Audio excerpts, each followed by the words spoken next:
नमस्कार, मैं हूं साहिल शर्मा और आप देख रहे हैं स्किलशाला, एक ऐसा चैनल जहां पर हर टॉपिक को बहुत ही बारीकी से समझाया जाता है। एमएस एक्सेल के इस लेक्चर में हम सीखेंगे कि एमएस एक्सेल की वर्कबुक पर हम थीम्स को कैसे अप्लाई कर सकते हैं, थीम्स की इंपॉर्टेंस क्या है, थीम्स की नीड क्या है। हम ये भी सीखेंगे कि थीम्स की हेल्प से हम अपनी वर्कबुक को प्रोफेशनल लुक कैसे दे सकते हैं। अगर आपको कुछ भी नया सीखने को मिलता है इस लेक्चर में, तो इसे आप लाइक करें, कमेंट करें, शेयर करें, चैनल को सब्सक्राइब करें और बेल आइकन के बटन को प्रेस करें। तो चलिए देर ना करते हुए लेक्चर को स्टार्ट करते हैं। सबसे पहले आप इस वर्कशीट में एक डेटा देख रहे हैं। ये सेल्स 2023 और 24 का डेटा है और फर्स्ट 3 मंथ्स का डेटा है। यहाँ पर उन एजेंट्स के नेम्स हैं जिन्होंने किसी प्रोडक्ट को सेल किया है और यहाँ पर आप उन पर्टिकुलर सेल्स के रिजल्ट्स को देख रहे हैं रुपीज़ में। अब मान लीजिए मैं इस पर्टिकुलर डेटा के बेस पर एक चार्ट क्रिएट करना चाहता हूं। अब आप कहेंगे कि सर आप तो हमें थीम्स समझाने वाले थे, आप चार्ट क्यों क्रिएट कर रहे हैं?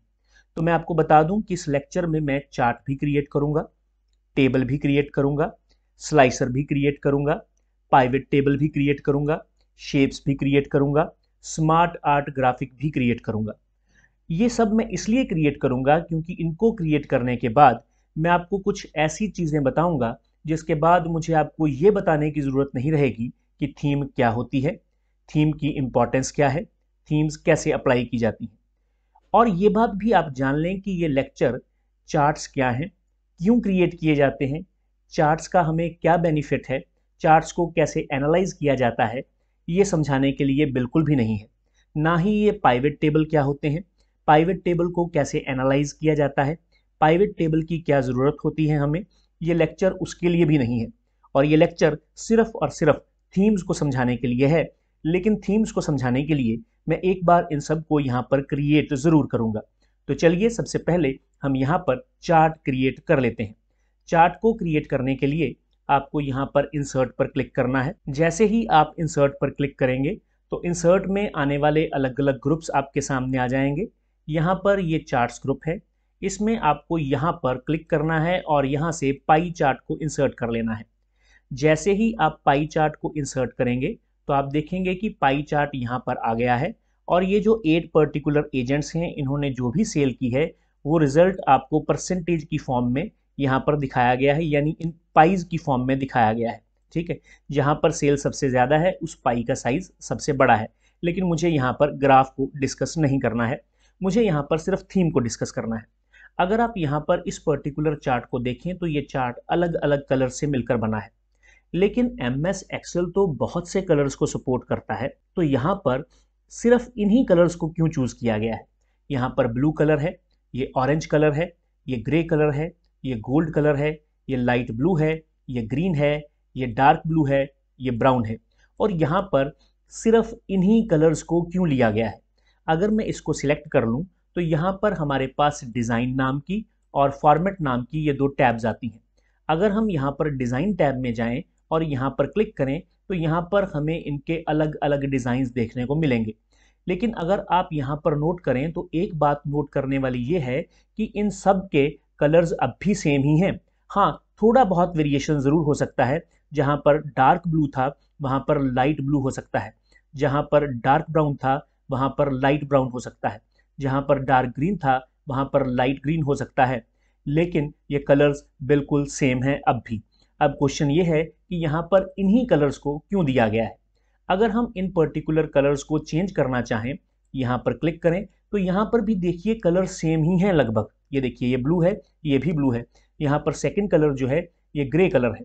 यहाँ पर आएंगे तो ये देखिए ये ब्लू कलर है। तो ये कलर्स जो आप यहाँ पर देख रहे हैं ये लगभग वही सेम कलर्स हैं, थोड़ी बहुत वेरिएशंस के साथ जो हमें यहाँ पर बाहर मिलते हैं। ये देखिए यहाँ पर सिर्फ ग्रीन कलर है, यहाँ पर सिर्फ गोल्डन कलर है। लेकिन green, golden, blue, black, grey, white, इनके अलावा यहाँ पर और कोई भी कलर नहीं है। और मेरा क्वेश्चन ये है कि यहाँ पर सिर्फ यही कलर्स क्यों हैं? चलिए अब हम नेक्स्ट वर्कशीट में चलते हैं। जब हम नेक्स्ट वर्कशीट में आएंगे तो यहाँ पर हमारे पास ये डेटा है और इस पर्टिकुलर डेटा रेंज को मैं टेबल में चेंज करना चाहता हूँ। अगर आप इस डेटा रेंज को टेबल में चेंज करना चाहते हैं तो उसके लिए कंट्रोल और टी को प्रेस करें। कंट्रोल और टी को प्रेस करने से क्रिएट टेबल का ये डायलॉग बॉक्स आपके सामने आ जाएगा। आपको यहाँ पर ओके पर क्लिक कर देना है। जैसे ही आप ओके पर क्लिक करेंगे तो आप देखेंगे कि आपकी डेटा रेंज टेबल में चेंज हो चुकी है और इसकी जो हेडर रो है, अगर आप वो देखें तो उसमें डार्क ब्लू कलर का यूज़ किया गया है और उसके बाद जितनी भी रोज़ हैं उनमें से आधी रोज़ में लाइट ब्लू कलर का इस्तेमाल किया गया है।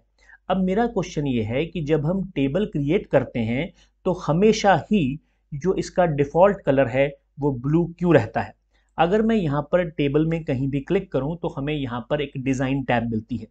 मैं चाहूँ तो इस ब्लू कलर को चेंज भी कर सकता हूँ। उसके लिए मुझे यहाँ पर टेबल स्टाइल्स में जाना होगा, लेकिन जैसे ही मैं टेबल स्टाइल्स में जाऊँगा तो मैं देखूँगा कि यहाँ पर वही कलर्स हमें मिल रहे हैं जो कलर्स हमारे यहाँ पर ग्राफ में आए थे। टेबल में वापस जाएंगे, यहाँ पर आने पर टेबल स्टाइल्स में देखेंगे तो यहाँ पर क्या है, ब्लू कलर है, गोल्डन कलर है, ग्रे कलर है, ये देखिए यहाँ पर ये ऑरेंज कलर है, ये ब्लू कलर है। सिर्फ ये लाइट में है थोड़े से और ये मीडियम में है, लेकिन कलर्स फिर वही ही हैं और आप इनमें से ही किसी कलर को चूज कर सकते हैं। अब यहाँ पर दो क्वेश्चंस खड़े होते हैं। पहला क्वेश्चन ये अराइज होता है कि इसको डिफॉल्ट कलर ब्लू ही क्यों लिया गया है, दूसरा इन्हीं कलर्स का इस्तेमाल क्यों किया गया है। हालांकि मैं चाहूँ तो यहाँ पर किसी भी पर्टिकुलर कलर पर राइट क्लिक करके उसे सेट एज डिफॉल्ट कर सकता हूँ, लेकिन अभी फिलहाल मैं ऐसा करूँगा नहीं। चलिए अब हम नेक्स्ट शीट पर चलते हैं। नेक्स्ट है सोर्स डेटा। जब हम इस शीट पर क्लिक करेंगे तो हमारे पास काफ़ी लेंथी डेटा है, लेकिन इस डेटा को आपको समझने की ज़रूरत नहीं है क्योंकि हम पाइवेट टेबल इससे क्रिएट करेंगे और ना ही अभी आपको पाइवेट टेबल को समझने की ज़रूरत है। आपको सिर्फ मैं पाइवेट टेबल क्रिएट करके दिखाऊंगा। पाइवेट टेबल क्रिएट करने के लिए आपको यहाँ पर इंसर्ट पर क्लिक करना है। यहाँ पर ये टेबल्स की ये जो ग्रुप है इसमें रिकमेंडेड पाइवेट टेबल्स पर आप क्लिक कर दें तो यहाँ पर कुछ रिकमेंडेड पाइवेट टेबल्स के सैंपल्स आपके सामने आ जाएंगे। आप यहाँ से किसी पर भी क्लिक कर दें। जैसे मैंने यहाँ पर क्लिक किया और ओके पर क्लिक किया तो आप देखेंगे कि एक नई वर्कशीट पर जिसका नाम अब शीट 1 है वहाँ पर ये पाइवेट टेबल आ गया है। ये जो पर्टिकुलर पाइवेट टेबल है इसको अगर आप देखें तो इसका जो डिफ़ॉल्ट कलर है यहाँ पर वो कौन सा है, वो ब्लू कलर है। अगर आप यहाँ पर आएँ तो हमें यहाँ पर दो टैब्स मिली हैं, एक एनालाइज टैब है और यहाँ पर एक डिज़ाइन टैब है। अब मेरा फर्स्ट क्वेश्चन ये है कि यहाँ पर इस पर्टिकुलर टेबल को ब्लू कलर ही क्यों दिया गया है, और अगर मैं यहाँ पर क्लिक करूँ तो यहाँ पर अलग अलग स्टाइल्स दिए गए हैं, कुछ लाइट हैं कुछ डार्क हैं यानी मीडियम हैं, लेकिन इन सब में जो कलर्स हैं वो वही हैं, gold colour, orange colour, blue colour, black colour, white colour, वही सेम कलर, वही 7 और 8 कलर्स हैं जो हमेशा हमको मिलते हैं। और ऐसा क्यों है? अगर मैं यहाँ पर टेबल में जाऊँ और इसके लिए एक स्लाइसर क्रिएट करूँ, स्लाइसर दरअसल एक विजुअल फिल्टर होता है, लेकिन स्लाइसर्स क्या हैं, क्यों क्रिएट किए जाते हैं, इनको अब हम नहीं समझ रहे, हम सिर्फ और सिर्फ थीम्स को समझ रहे हैं। यहाँ कहीं भी क्लिक करेंगे इस पर्टिकुलर टेबल में, डिज़ाइन पर क्लिक करेंगे और यहाँ से इंसर्ट स्लाइसर पर क्लिक कर देंगे तो आप देखेंगे कि यहाँ पर इंसर्ट स्लाइसर का डायलॉग बॉक्स ओपन हो जाएगा। मुझे ऑर्गेनाइजेशन का स्लाइसर चाहिए तो मैं यहाँ पर ऑर्गेनाइजेशन के आगे आने वाले इस चेक बॉक्स के ऊपर टिक कर दूंगा, ओके पर क्लिक करूंगा तो आप देखेंगे कि ऑर्गेनाइजेशन नाम का ये स्लाइसर आपके सामने आ गया है और इसका डिफ़ॉल्ट कलर ब्लू है। तो क्वेश्चन ये अराइज होता है कि इसका डिफ़ॉल्ट कलर ब्लू क्यों है। हालांकि अगर आप यहाँ पर आएंगे तो आपको यहाँ पर कस्टम लाइट और डार्क कलर्स के ये अलग अलग स्टाइल्स देखने को मिलेंगे, लेकिन इनके कलर्स वही सेम हैं, blue, orange, golden, green, grey. अब यही कलर बार बार क्यों सिलेक्ट हो रहे हैं? चलिए हम ऐसा करते हैं कि यहाँ पर हम चाहें तो ये जो शीट 1 में हमने ये जो यहाँ पर पाइवेट टेबल क्रिएट किया है यहाँ पर जाकर भी हम स्लाइसर को क्रिएट कर सकते हैं, लेकिन यहाँ पर अभी हमें ना तो स्लाइसर की ज़रूरत है क्योंकि स्लाइसर हमने क्रिएट करके टेबल में देख ही लिया है। हम यहाँ से शेप एंड स्मार्ट आर्ट में चलते हैं। जब आप शेप एंड स्मार्ट आर्ट नाम की इस वर्कशीट में आ जाएंगे तो आपको इंसर्ट पर क्लिक करना है। जैसे ही आप इंसर्ट पर क्लिक करेंगे तो यहाँ पर आपको इलुस्ट्रेशंस नाम का ये ग्रुप मिलेगा। इस ग्रुप में यहाँ पर शेप्स लिखा है, यहाँ पर आएंगे, यहाँ पर क्लिक करेंगे, क्लिक करने के बाद यहाँ पर आप शेप को इंसर्ट कर लेंगे। ये हमने शेप इंसर्ट कर ली है। उसके बाद हम ऐसा करते हैं कि यहाँ पर क्लिक करके एक और शेप को इंसर्ट कर लेते हैं, जैसे मैंने इस पर्टिकुलर शेप को इंसर्ट कर लिया है। चलिए एक और शेप को इंसर्ट करते हैं। आप चाहें तो आप जितनी मर्जी शेप को इंसर्ट करते रहें, लेकिन एक चीज़ आपको हर बार ये देखने को मिलेगी कि जितनी भी शेप्स आप इंसर्ट करेंगे ये सभी की सभी शेप्स ब्लू कलर में आएंगी, और हमारा क्वेश्चन अब भी वही है कि इनको डिफ़ॉल्ट कलर ब्लू क्यों दिया गया है। अगर मैं इनमें से किसी भी शेप को सिलेक्ट कर लूँ और फॉर्मेट में चला जाऊँ, फॉर्मेट में जाने के बाद अगर मैं यहाँ पर क्लिक करूँ तो यहाँ पर आपको शेप्स के अलग अलग स्टाइल्स देखने को मिलेंगे। मैं अगर यहाँ पर राइट क्लिक करके यहाँ पर सेट एज डिफ़ॉल्ट कर दूँ तो अगली बार जब आप शेप क्रिएट करेंगे तो शेप आपको इस ऑरेंज कलर में ही दिखाई देगी, लेकिन फिलहाल मैं यहाँ पर ऐसा नहीं कर रहा हूँ। लेकिन अगर आप इन कलर्स को देखें तो ये वही कलर्स हैं जो आपको ग्राफ में भी देखने को मिले थे। यही कलर्स थे ना जो चार्ट्स में देखने को मिले थे, blue colour, orange colour, grey colour, golden colour, यहाँ पर लाइट ब्लू और यहाँ पर ग्रीन। यही कलर्स हमें बार बार देखने को मिल रहे हैं। तो ऐसा क्यों है कि हमारी जो MS एक्सेल है वो इन्हीं कलर्स को सपोर्ट कर रही है। इसके बाद हम ऐसा करते हैं कि हम सेल्स 2023 और 24 की इस वर्कशीट में वापस चले जाते हैं। जब हम इस वर्कशीट में वापस आएंगे और यहाँ पर कुछ लिखेंगे, ये देखिए मैंने यहाँ पर कुछ भी लिख दिया, तो आप देखेंगे कि ये जो भी कुछ आप यहाँ पर इस वर्कशीट में लिखते हैं ये सिर्फ और सिर्फ कैलबरी फॉन्ट में ही आता है। MS एक्सेल की वर्कबुक को जब आप ओपन करते हैं और उसमें कुछ भी आप टाइप करेंगे तो वो हमेशा कैलबरी फॉन्ट में ही आता है, क्योंकि याद रखें कैलबरी फॉन्ट ही डिफ़ॉल्ट फॉन्ट है। अब क्वेश्चन ये अराइज होता है कि कैलबरी फॉन्ट ही डिफ़ॉल्ट फॉन्ट क्यों है। अगर आप यहाँ पर आएँ और ये देखिए मैंने यहाँ पर ये जो फॉन्ट्स लिखे हैं या ये जो इन्फॉर्मेशन लिखी है ये भी कैलबरी में ही है। हालांकि मैंने इनके साइज़ को ज़रूर इंक्रीज़ किया है लेकिन मैंने फॉन्ट को चेंज नहीं किया था। अगर मैं हेडिंग्स पर क्लिक करूं तो यहाँ पर हेडिंग्स के लिए मैंने कैलबरी लाइट कलर का यूज़ किया है। अदरवाइज़ आप जहाँ भी कहीं लिखेंगे वो आपको कैलबरी फॉन्ट में ही मिलेगा। चाहे आप यहाँ पर टेबल के अंदर दिए गए टेक्स्ट को देख लें, चाहे आप यहाँ पर स्लाइसर पर दिए गए टेक्स्ट को देख लें, चाहे आप शीट 1 में आए इस पाइवट टेबल के टेक्स्ट को देख लें, चाहे आप सोर्स डेटा में आकर इस टेक्स्ट को देख लें, ये सब कैलबरी में ही हैं। और अगर आप shapes and smart art graphic में आते हैं और यहाँ पर कुछ टाइप करते हैं तो ये भी आपको कैलबरी में ही दिखाई देगा, क्योंकि कैलबरी ही हमारा डिफ़ॉल्ट फॉन्ट है। अगर हम यहाँ पर इंसर्ट पर क्लिक करते हैं, इंसर्ट पर क्लिक करने के बाद हम इस पर्टिकुलर आइकन पर आते हैं और यहाँ पर क्लिक करते हैं तो ये आइकन स्मार्ट आर्ट ग्राफिक के इस डायलॉग बॉक्स को ओपन कर देता है। इनमें से हम किसी भी स्मार्ट आर्ट ग्राफिक को एंटर करेंगे अपनी वर्कशीट में। उसके लिए हम यहाँ पर जैसे मान लीजिए सपोज करें कि मुझे हायरार्की कैटेगरी का स्मार्ट आर्ट ग्राफ चाहिए, तो मैंने यहाँ पर क्लिक किया। क्लिक करने के बाद अब इनमें से मैं किसी एक को चूज़ कर लूँगा, ओके पर क्लिक करूँगा तो आप देखेंगे कि स्मार्ट आर्ट ग्राफिक यहाँ पर इंसर्ट हो चुका है। आप चाहें तो आप इस स्मार्ट आर्ट ग्राफिक के स्टाइल्स को चेंज भी कर सकते हैं। एक चीज़ यहाँ पर नोट करने वाली ये है कि इसका कलर भी ब्लू है। अगर आप इसके कलर्स को चेंज करना चाहते हैं तो यहाँ पर इसके लिए अलग अलग ऑप्शंस हैं, लेकिन फिर वही क्वेश्चन कि ये कलर्स ब्लू हैं, ऑरेंज हैं, ग्रे है, गोल्ड हैं, ऐसा क्यों है। चलिए अब हम वापस यहाँ पर चलते हैं। अब हमारे सामने दो क्वेश्चंस हैं। पहला ये कि यही पर्टिकुलर कलर्स क्यों आ रहे हैं, और दूसरा ये कि कैलबरी फॉन्ट ही क्यों आ रहा है। अगर हम यहाँ पर इन कलर्स को चेंज करना चाहें या किसी भी पर्टिकुलर सेल को कलर से फिल करना चाहें या फॉन्ट के कलर को चेंज करना चाहें तो उसके लिए यहाँ पर इस फॉन्ट ग्रुप में हमारे पास एक तो ये फिल की ऑप्शन है जिसे फिल कलर कहते हैं, जो कि सेल के अंदर कलर को फिल करती है। और अगर हम यहाँ पर आएँ जिसे फॉन्ट कलर कहते हैं, जो कि फॉन्ट के कलर को चेंज करता है, तो इनमें से अगर हम किसी के ऊपर भी यहाँ पर क्लिक कर देंगे तो आप देखेंगे कि यहाँ पर ये कलर बॉक्स ओपन हो जाएगा। ये जो कलर बॉक्स आप अपने सामने देख रहे हैं इसमें सबसे ऊपर क्या लिखा है, थीम्स कलर। यहाँ पर क्या लिखा है, थीम कलर। और ये जो कलर बॉक्स है हमें 10 थीम कलर्स प्रोवाइड करता है। पहले कलर का नाम है यहाँ पर बैकग्राउंड 1 जो कि वाइट कलर है।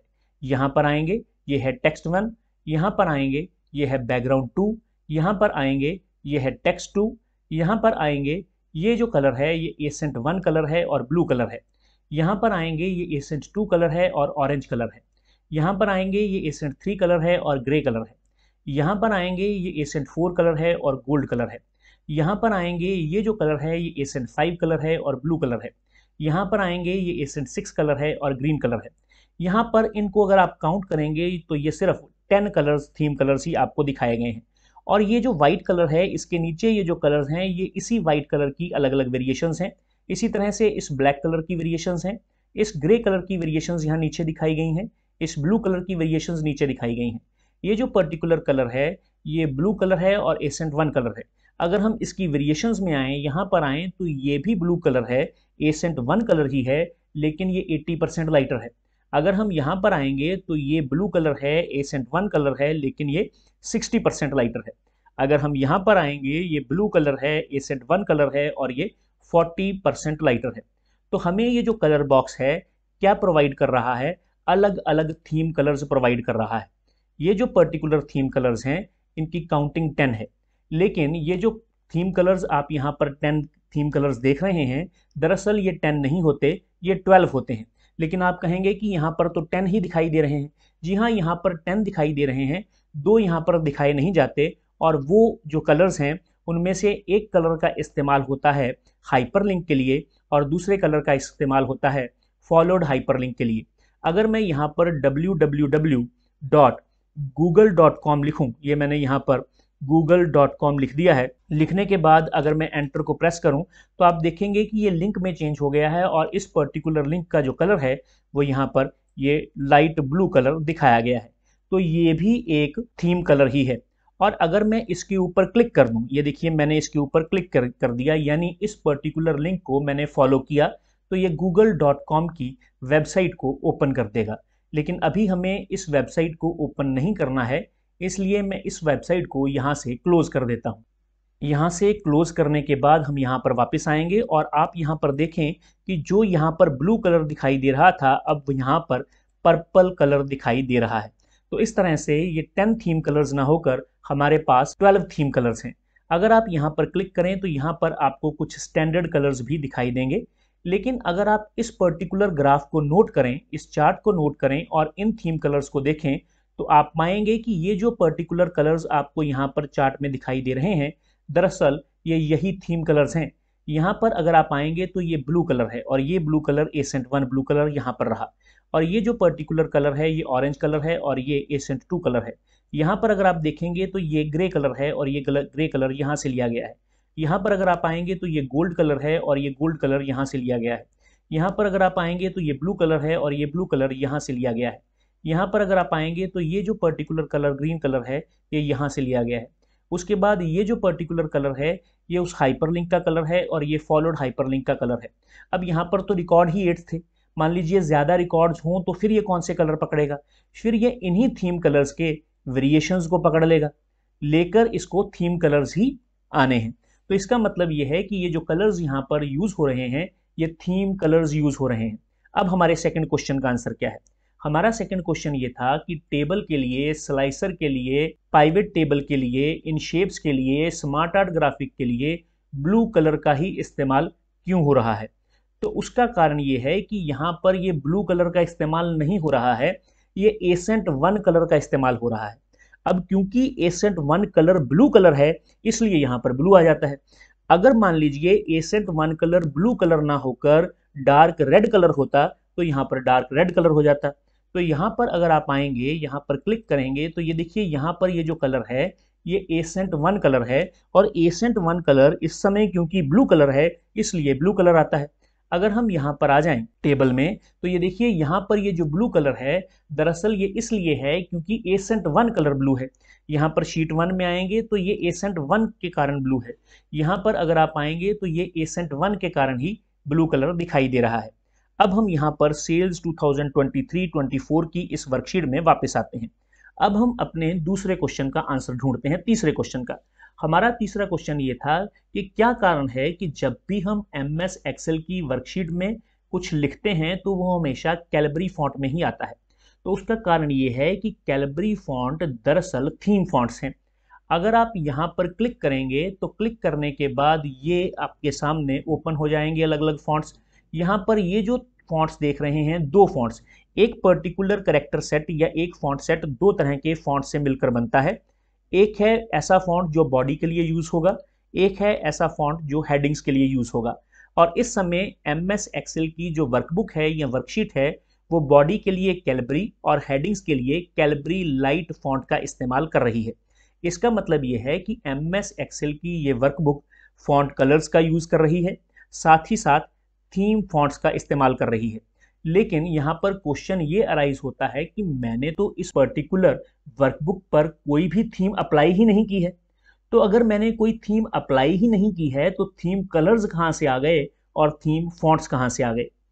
एमएस एक्सेल की वर्कबुक में आपने चाहे कोई थीम अप्लाई नहीं की है, फिर भी एमएस एक्सेल की वर्कबुक बाय डिफॉल्ट एक थीम का इस्तेमाल करती है और उस थीम को ऑफिस थीम कहा जाता है। अब यहाँ पर एक और क्वेश्चन राइज होता है और वो क्वेश्चन ये है कि क्या थीम दो चीजों से मिलकर बनती है, एक है कलर पैलेट्स और दूसरा है फॉन्ट्स। तो जी नहीं, एमएस एक्सेल में ये जो थीम्स हैं ये कलर पैलेट्स और फॉन्ट सेट से मिलकर नहीं बनती। दरअसल ये तीन चीजों से मिलकर बनती हैं, colour palette, font set and effects. अब आप पूछेंगे कि ये इफेक्ट्स क्या हैं, जैसे शेडो का इफेक्ट है, ग्लो इफेक्ट है, ऐसे इफेक्ट्स जो आप शेप्स के ऊपर अप्लाई कर सकते हैं। अब आप कहेंगे कि इन शेप्स या इन स्मार्ट आर्ट ग्राफिक्स के ऊपर तो किसी तरह का कोई इफेक्ट दिखाई ही नहीं दे रहा। इनके ऊपर इफेक्ट इसलिए दिखाई नहीं दे रहा कि जो theme by default MS Excel ने यहाँ पर अप्लाई की हुई है वो यहाँ पर किसी भी तरह के इफेक्ट को सपोर्ट नहीं कर रही है। जिन कलर पैलेट्स को ये सपोर्ट कर रही है वो कलर पैलेट के कलर दिखाई दे रहे हैं, जिन फॉन्ट्स को ये सपोर्ट कर रही है वो फॉन्ट दिखाई दे रहे हैं।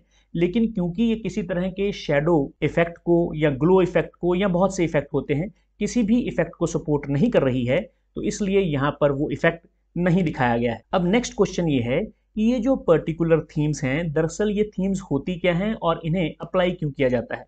देखिए, एमएस एक्सेल की वर्कबुक में आपको ये चीज़ तो पता लग गई कि themes by default he apply होती हैं और यहाँ पर ऑफिस नाम की एक थीम अप्लाइड है। ये भी पता चल गया कि थीम तीन चीज़ों से मिलकर बनती है। अब थीम्स बनाई क्यों गई है।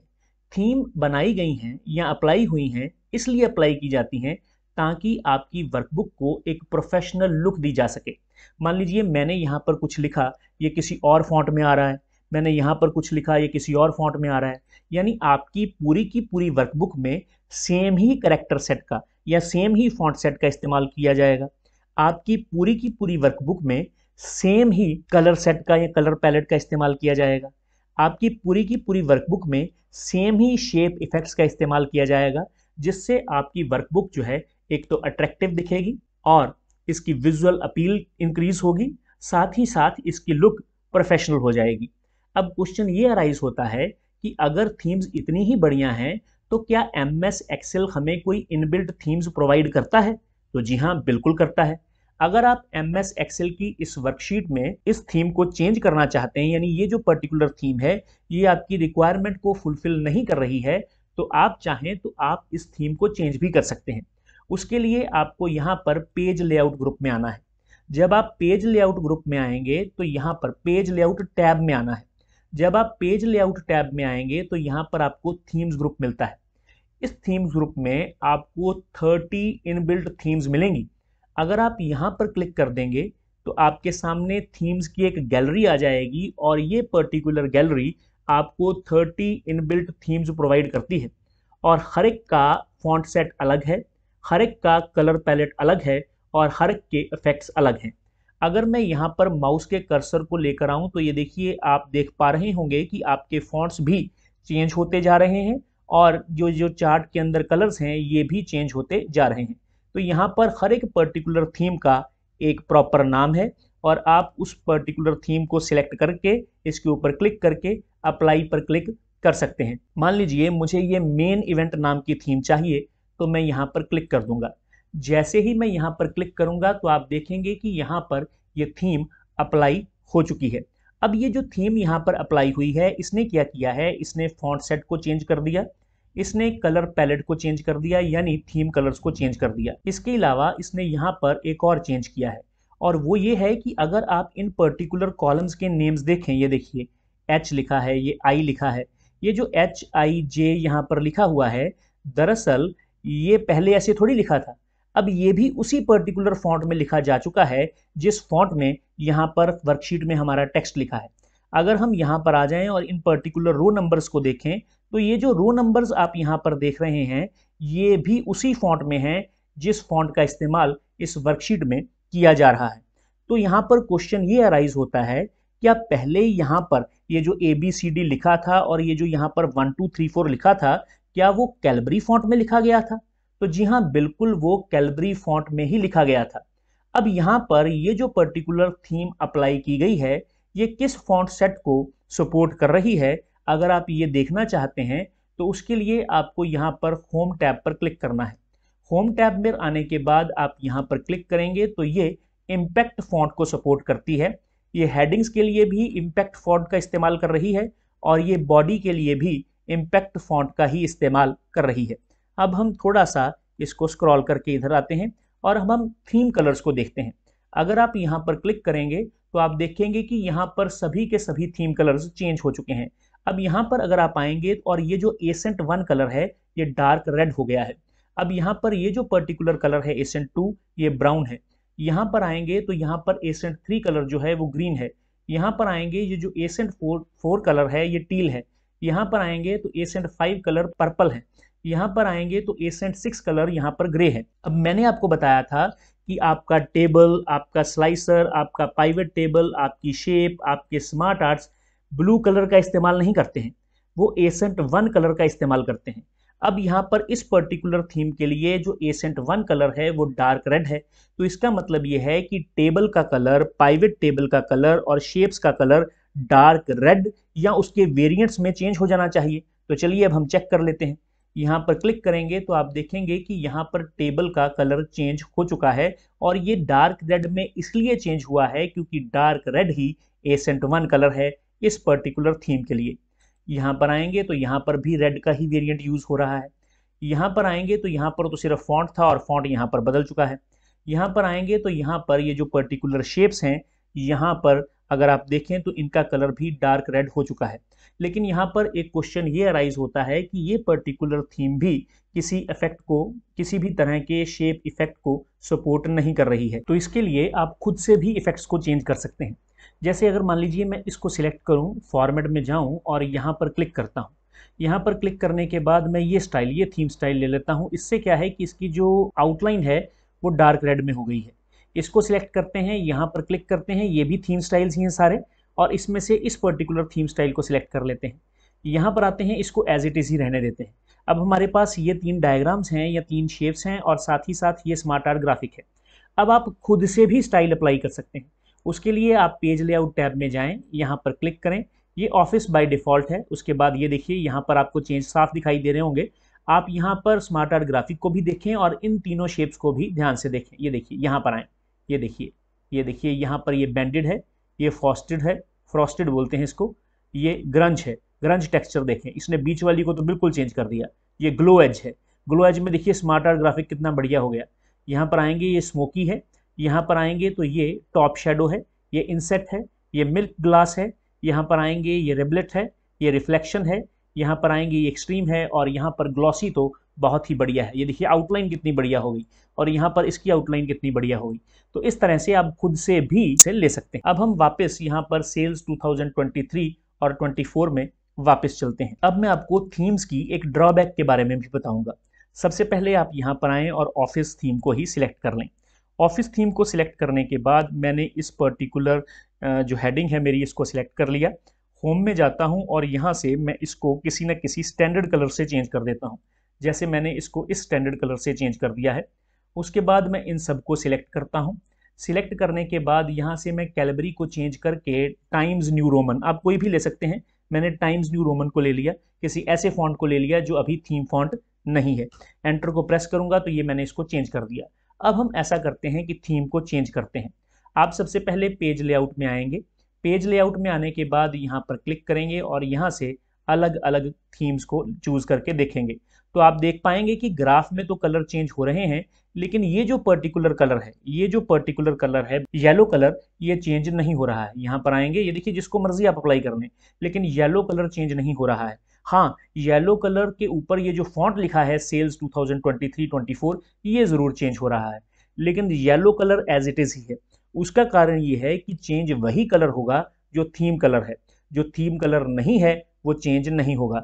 एक चीज आप यहाँ पर और नोट कर पा रहे होंगे कि ये इसी पर्टिकुलर फॉन्ट को चूज कर रहा है सेल 2023 एंड 24 को, लेकिन ये जो पर्टिकुलर फॉन्ट्स हैं ये फॉन्ट्स चेंज नहीं हो रहे हैं क्योंकि ये फॉन्ट्स थीम फॉन्ट्स नहीं हैं और सिर्फ वही फॉन्ट चेंज होते हैं जो थीम फॉन्ट होते हैं। तो बहुत बार ऐसा होता है कि जब स्टूडेंट खुद से प्रैक्टिस करते हैं थीम्स की, तो बोलते हैं कि सर हम तो थीम अप्लाई कर रहे हैं लेकिन चेंजेस नहीं हो रहे। वो चेंजेस इसलिए नहीं हो पाते क्योंकि आपकी वर्कशीट में ऑलरेडी आपने स्टैंडर्ड कलर्स का इस्तेमाल किया होता है या किन्हीं ऐसे फॉन्ट्स का इस्तेमाल किया होता है जो फॉन्ट्स थीम फॉन्ट्स नहीं होते हैं। तो जब भी आपको अपनी वर्कबुक को एक प्रोफेशनल लुक देनी है, इसकी विजुअल अपील को इंक्रीज करना है, तो आप हमेशा थीम्स का इस्तेमाल करें। MS एक्सेल आपको 30 इनबिल्ट थीम्स प्रोवाइड करता है, लेकिन इसके बावजूद भी अगर आपको ऐसा लगता है कि ये जो थीम्स हैं ये आपके लिए नाकाफ़ी हैं और आप अपनी खुद से थीम को क्रिएट करना चाहते हैं, तो उसके लिए MS एक्सेल ने आपको अलग से कलर पैलेट्स, फॉन्ट सेट्स और इफ़ेक्ट्स दिए हैं। आप इनका इस्तेमाल करके अपनी खुद की थीम क्रिएट कर सकते हैं और उस थीम को कस्टम थीम कहा जाता है। कस्टम थीम्स क्या होती हैं, कस्टम थीम्स कैसे क्रिएट की जाती हैं, इसको हम नेक्स्ट लेक्चर में समझेंगे। आज के लिए इतना ही, मिलते हैं नेक्स्ट लेक्चर।